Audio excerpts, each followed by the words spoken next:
Hey Waffle Gang, I do hope you're well. My name is Mark and today we're checking out some more Reddit stories, and if you do love a Reddit story, why not consider hitting that like, subscribe, maybe that notification bell too, and let's crack on with today's first story. Much love, guys. Now today's first story comes from the word no, and before we do get into it, there is a trigger warning on it of entomophobia, which is fear of insects. And it says, my 22 female boyfriend, 23 male, put a roach in my pants. I have a huge phobia of roaches. It's a real phobia. I can't see an up-close photo of one. I feel like throwing up being near one. I will cry if one touches me. I just hate them. If I see one in a room, I won't be able to sleep. I'm seeking therapy on this. I know it's an unhealthy mental illness and I need to get over it. My boyfriend is a very tough guy. He's not the football player tough guy, but he describes himself as a logical nerd. He will tell me I'm being over-emotional when I cry, call me a wimp, etc. I broke up with him a year ago because he purposely took my car keys with him to work, so I couldn't go to a friend's funeral. His reasoning was that the friend was my ex, and he didn't want to comfort his woman sobbing about another man. He agreed to get therapy and seemed to have changed. My roommate bailed on me and he was willing to pay rent, so he moved in and started dating again.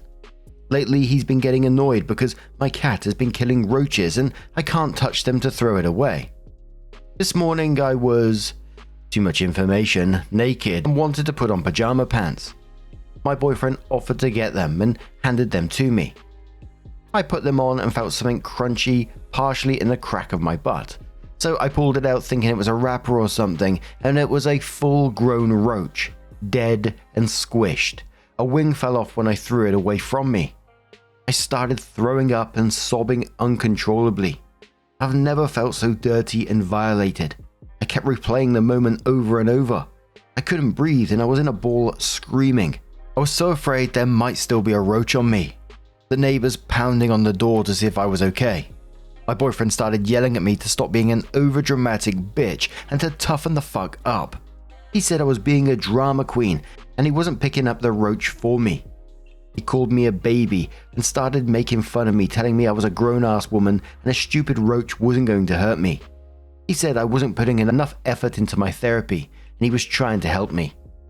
After showering 3 times and throwing up some more, I called my best friend to pick me up. I'm staying at his house on the sofa, and my boyfriend is blowing up my phone. I want to break up with him and kick him out, but am I overreacting? He must have told his family because his mum and sister had texted me telling me that I'm using the phobia as an excuse to be dramatic, that he was just trying to help me, etc.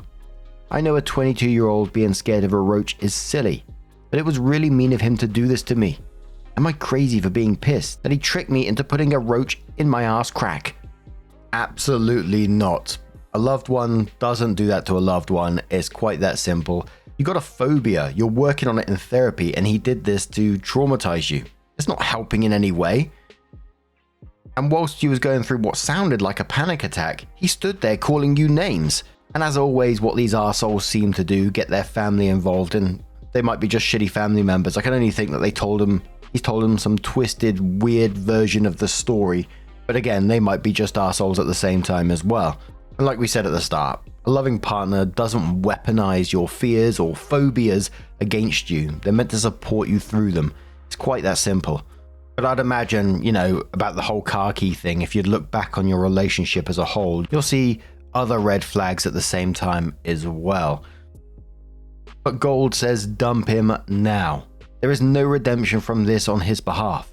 He knew you hated roaches and he did this and overstepped boundaries and then called you names. This guy can go the fuck to hell. In quotes, I broke up with him a year ago because he purposely took my car keys and went down that path, and continued saying, you should never have gotten back with him. He's an awful piece of shit. You're not crazy. He's awful. Sorry if I'm being redundant, but I'm seething with rage after reading this. ETA, I'm linking this post from this very sub because this seems very similar to your situation. And that post was a prank about spiders, apparently. Hope he responded to that and said, that link was very helpful. It is exactly that situation. Any progress I made in therapy has been undone. I'm still crying and I keep feeling little roach legs on me, even though I know I've showered and cleaned myself and checked myself. I just feel gross. A roach was near my private areas. His dead body touched my arsehole. I want to throw up just thinking about it. I don't know what to do. I want to call my parents and ask if I can go back home while I search for a new place. I can't live in that house anymore, but it feels like giving up and I'm doing so much. How do I explain to my dad what happened to me? I'm so ashamed for dating him, for not being normal, for having a roach touch me. Ugh. Yetkin says, this jabroni and spider prank jabroni need to get married and move to a deserted, bug-infested island far, far away from the rest of society, whereupon they fling bugs onto each other and insist, lol, it's just a joke, don't act so crazy, stop being so emotional, it was a prank, lol. Then nuke that island. Opie says, the part that pisses me off the most is that he's scared of snakes. He should know how I feel, but his argument was snakes can actually kill you. Spyglasses says, I don't even have a phobia of roaches.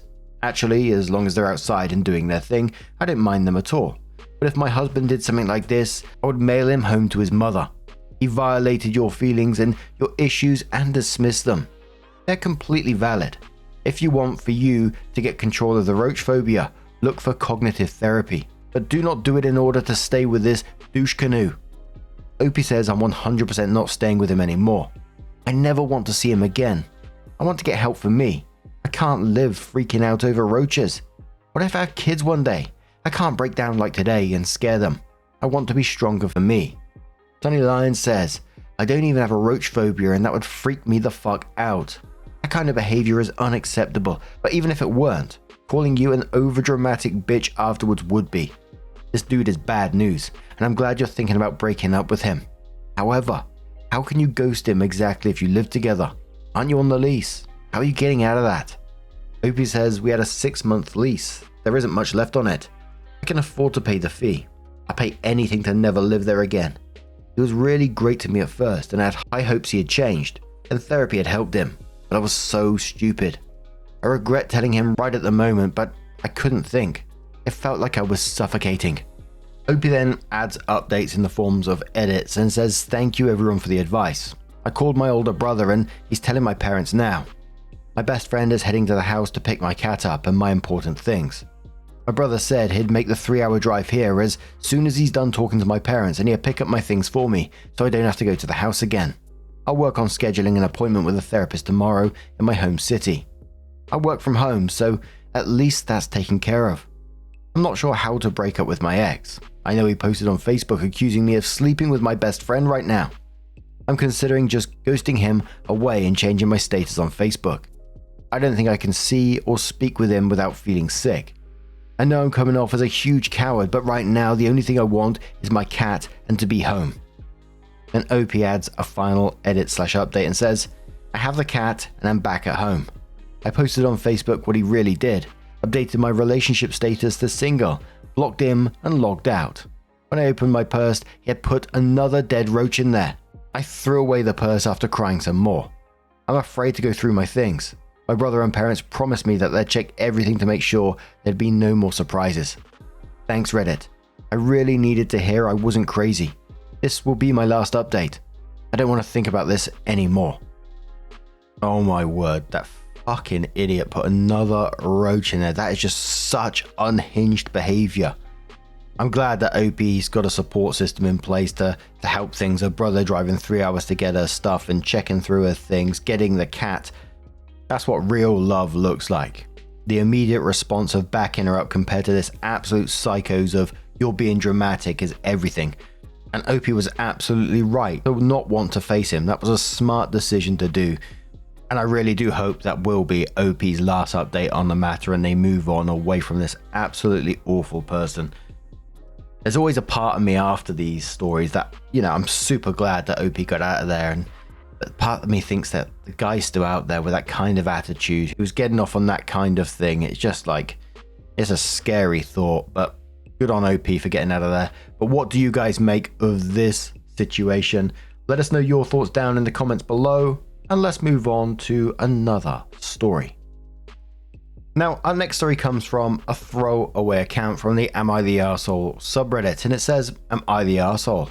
My parents are forcing me to pay for my brother's grad school using money they never told me about. I've 30 female, been financially independent since graduating college. I worked practically full-time while studying. Recently paid off my student loans on my own and just started saving to buy a home. I didn't apply to grad school because I couldn't afford it, and my parents made it pretty clear growing up that we needed to stand on our own after high school. My brother, 22 male, is honestly a genius. He worked really hard in school, got a full academic ride to a great state school, and graduated with honors. I'm so proud of him. The problem now is that he recently got into an extremely prestigious grad program that would open a lot of doors for him. He was hoping for scholarships or a paid internship to cover most of it, but it's not enough. He's now facing tuition and housing costs in one of the most expensive cities in the country. My parents asked if I could help out and suggested I contribute around $15,000 to get him through the first year. They'd match it, and he'd take loans for the rest. I said no. I've been working for over a decade on my own goals, and I'm just now starting to save for a house. I don't feel comfortable putting that on hold, especially when I had to turn down opportunities because there was no help available to me. During the conversation, my mum got frustrated and said they'd be using my other fund to help him instead. I asked what she meant, and she said they had set aside about $25,000 for me back when I was in college, meant to be used for a future wedding. I was completely blindsided. I had no idea this fund existed. I asked why I wasn't told about it when I was considering grad school, or now while I'm saving for a home. She said it was always intended for a wedding, not school or property, and since I haven't needed it, I'm not engaged or in a relationship, they decided to give it to my brother because he has a more immediate need. I'm not going to lie, I was pissed. I never got a chance to make a case for how I could have used that money, and now it's just being handed over to someone else. I told them I felt hurt and left out. My mum said I was being unfair and that the money was never promised, and if I didn't want it for a wedding, then it made sense to use it for something meaningful. My brother told me he didn't know about the wedding fund either, and he understands why I'd be upset, but said he didn't ask for it. He just wants to go to school and thought we were all trying to support each other. I know my brother worked hard and isn't trying to take anything from me, but I can't help feeling like my parents are punishing me for being practical. I was kind of left wondering why, not that it makes it right or anything, why the mum mentioned the money in the first place. If OP didn't know anything about it, why would you suddenly came out, oh yeah, we're just going to use your money instead then? It almost felt like it was out of spite. Oh, if you're not going to contribute 15k, we'll just use your money, which we saved for you, and you can't have any more, so there. And that money had to have gone towards a wedding, so you're not getting married, so you can't have it. I mean, oh dearie me. Way to turn your children against you, right? But top commenter says, not the arsehole. Those are really sexist expectations. If they wanted to financially support you, they could give you the choice of using the funds for education, or travel, a home, or a wedding. That's what I've done with my daughters, who I've been saving for since they were born. But despite it being an arsehole move, it is their choice how they spend their money, and it is presumably still their money, rather than an account in your name. So in practice, the arsehole element was telling you that it was your money in the same move that they snatched it away from you again. So it was really the sexism that underpinned that decision, which has clearly been there all along. Opie says, that's the part that really upset me. Assuming they set aside money for both of us. Why is he worth paying for grad school for, but I'm only worth paying for a wedding? OP answers another commenter and says, Mum didn't say anything about replenishing the funds, but I'm not sure if she thinks I'd ever need it since I'm not in a relationship or engaged by now. I guess technically, my parents helped with undergrad because I've lived at home and saved on housing. We live driving distance from my university. My brother's school was a few hours away, so he'd have to live there. But his scholarship covered it all. On the subject of favoritism, OP says, they've never favored him like this before. I tried to point out that I paid off my student loans just fine and it wouldn't kill him to have to do the same. OP to another commenter says, no, that's why I was so upset. They paid for me to get tutored in the middle and high school when I had trouble and let me live at home rent-free during college to save on costs. Growing up, they paid for both of our extracurriculars and only asked me to babysit on occasion, which I didn't even mind. We were always really close despite him being so much younger. Commenter says to OP, never favored him like this before that you know of. My mum liked to sneak covering expenses for my siblings and not me, oldest girl, to avoid conversation about why. Who knows, maybe they covered other things for him and you weren't aware. Opie says they helped me save a ton of money when I was in college by living at home instead of in the dorms. I had basically no expenses besides my car, gas, insurance, repairs, etc., and tuition. Never asked for rent or chipping in on food or household stuff. I moved out after college. My brother is currently at home, graduated in early December, and he's paying rent to my parents. Another commenter says, not the arsehole, your parents are completely sexist. It was okay to save for your wedding, but not your education. It is okay to give your brother for his education, but it seems he does not have a wedding fund. Mum and dad are arseholes. Opie says allegedly they have money set aside for both of us. My mum said that I didn't want to go to grad school since I never applied, or else they might have had a discussion back then about the money. I think that's BS. Commenter says, why is he having tuition in grad school in the first place? Is it just a master's degree or a PhD? He should be pursuing a TA or RA position before the term starts and not have any tuition.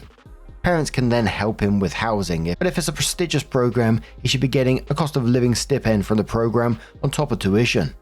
If he's pursuing or getting none of this, it shouldn't fall on you to make up the difference. Opie says the program costs around $100,000 a year between tuition and housing. His TA stipend, I'm not sure if that's what it's called, but he'll be working under a professor. Plus scholarships and his own savings from internships is covering a little more than half. Commenter says a normal TA ship covers all tuition plus a stipend for living expenses, especially a prestigious program. Grad students are less students and more exploited workers. He will get paid barely enough to live in the city depending on the program. My guess, he needs assistance from the family to fully cover his living expenses, which are dependent on location and roommates. If he has a set housing cost already, you should know. Is he living alone or what? Opie says he is still looking for roommates. The housing cost he's already got is based on how much it would cost for him to live alone in a studio apartment. It's a new city really far away from us, so he doesn't know anyone already there. My dad said he might not need financial help next year if he finds a cheaper place with roommates during his first year. Someone said what kind of program, and Opie said it's an MBA program, and he already had a TA position thanks to recommendation from one of his undergrad professors. It just doesn't cover the whole cost. So it was around half a month later that OP came in with an update and says thanks to everyone who commented on my original post. I really appreciated the insights, especially from those who helped me understand why this hit such a nerve. Just to clarify, I have no intention of cutting my parents out over this. They let me live at home rent-free during college, gave me a lot of academic support growing up. I wasn't a naturally strong student like my brother, and I've always been loving in most other ways. This situation hurt, but it doesn't erase everything they've done for me. Mother's Day was tense. As soon as I arrived, my mum said, I don't want another fight to ruin today. When I tried to bring up the money again. I left after brunch. We finally talked this past weekend. My brother said he hadn't known about the wedding fund until I brought it up and felt awful it was causing tension. He's rethinking grad school now, saying it might be smarter to get work experience first. He applied to MBA programs and jobs while finishing undergrad and graduated early in December and got into the program he planned to attend. Now he's planning to defer and focus on the job search instead. He also told me our parents had said that I might help with the cost. He'd planned to pay me back but realized he wouldn't earn anything for a few years and would still set me back. That's part of why he reconsidered. My mum wasn't happy. She said she didn't want him giving up an amazing opportunity just because I was being bitter. That really stung. I told her I wasn't bitter, I was blindsided. I found out about the money during a conversation where I was being asked to hand over $15,000 for someone else's future. That was painful, especially since I'd turned down opportunities because no help was available. I just wish I'd known. That's when my dad stepped in. After I was born, he started saving for what he imagined as my dream wedding. It was sentimental to him. When my brother was born, they saved a similar amount for his wedding or family expenses. Neither of us knew these funds existed. They only considered using his for school when other aid fell short.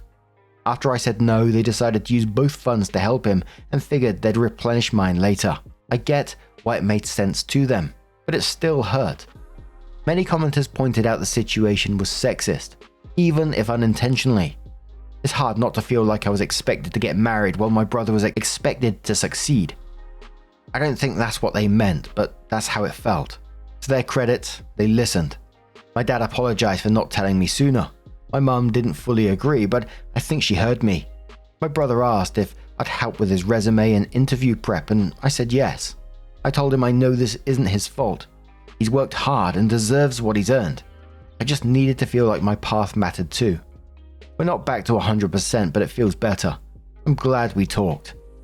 Opie says, so glad to hear that you moved it forward and that your family members each made their own efforts. Sounds like a good family. Opie says, my brother's a good kid. Honestly, the silence the past few weeks has been super weird since we usually send each other memes at least a few times a week. Opie adds in the comments, since some people are getting hung up over the wedding fund money and I couldn't include it due to the character limit. After our talk, my parents agreed to add my name to the savings account so I can access the money directly. They asked that I withdraw it in chunks over time for tax reasons, but it's mine now. My dad still hopes I'll use it for a wedding someday instead of a house, but ultimately, he said the decision is up to me. As for my brother, they said he'll get access to his account in the same way when he turns 30, just to keep things fair. Another commenter says only your name should be on the savings account. This may be anecdotal, but when I've tried adding another person or I get added to an account, it's always preferred to just create a new account. I would check with the bank on their policy. Opie says I need to look up the tax laws for my area, but I know monetary gifts can do weird things to income brackets or mortgage calculations. We plan to handle that this week. I'm still kind of hung up on the point that they talked about the money in the first place. No one else knew about it. I was like, why didn't they just give him the money without saying anything? Again, not that it makes it right, of course, but it felt just like a slap in the face to OP. But also what was jumping out to me at the end, the dad just talking about the wedding again, saying, oh, I hope you save all the money for the wedding or a large chunk of it. And I was just thinking, I get weddings are super important to some people, etc. And this might be just a very much me thing, but if hypothetical child and you've got a huge amount saved for them and they said, oh, I'd like to put it towards my first house or whatever, I'm buying a house, I'd be like, yeah, fair play, at least I can see that they're secure and they're using their money wisely, etc. And just be supportive of that. But dearie me. But what do you guys make of this situation? Let us know your thoughts down in the comments below. Just a huge thank you from the bottom of my heart for getting involved in today's stories. Your love, your support, your time, it always means the absolute world to me. So thank you so much, and hopefully I'll see you in the next one. Take care and much love.